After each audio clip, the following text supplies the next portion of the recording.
Today to have Jeff Nye, the quadcopter guy, with us today, a good friend of RCTV, and has been helping us out with some aerial photography for the events we've been covering this year. We'd like to meet him now. So what have we got going on here, Jeff? This is the RC superhero guy online. His name is Greg Tanis. He's been experimenting with flying men for probably a couple years now. He put this kit out and put some videos up on YouTube. I saw it and I had to try one to see what it's like. Yeah, I've seen the Iron Man. Absolutely. So I got one of his kits with the stuff all pre-cut.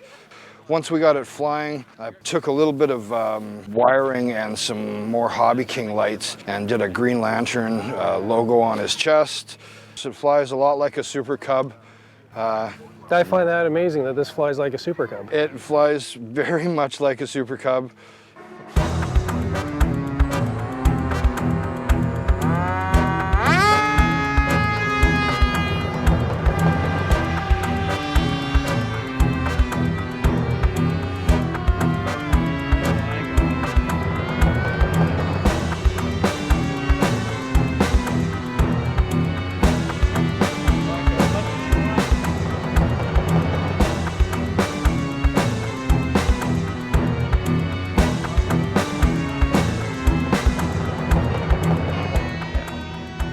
It doesn't take much to get the impression that being a real flying man.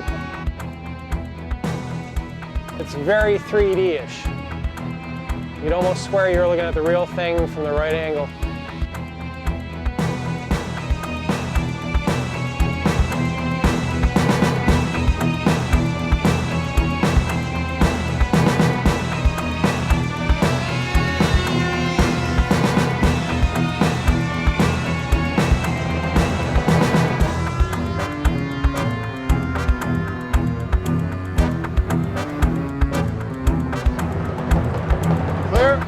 Yep.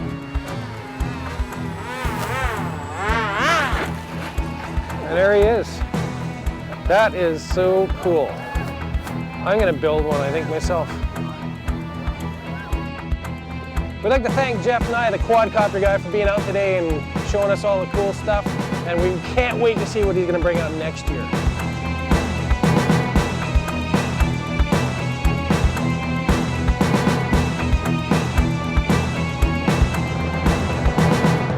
Now it's time for the Eliminator RC Tip of the Week.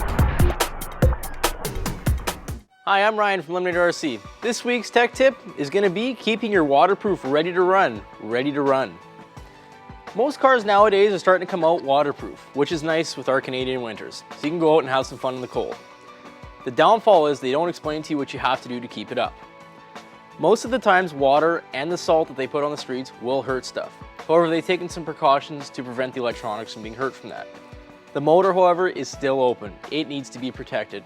After you're done running, you should buy some cleaner from your local hobby shop and give it a spray out just to make sure that there's nothing left inside of there.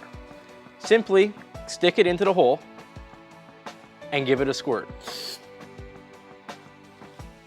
That just blows all the excess junk out of there so it doesn't hang around and cause your motor not to work. After you're done that, if you notice your tires are getting heavier and filled with water, you should remove them and give them a squeeze out just to make sure there's nothing left inside of them. Simply just squeeze them and the holes on the inside of the rim will cause all the excess water to come squirting out. And we'll show you on another model here just to see what it's going to look like when you do it. That's going to cause your tire to go unbalanced and your car is going to hop and wobble, and it could damage the foam inside your tires as well. You got to get as much as you can out. There's always going to be a little bit, but it should air dry if you get the major part of it out.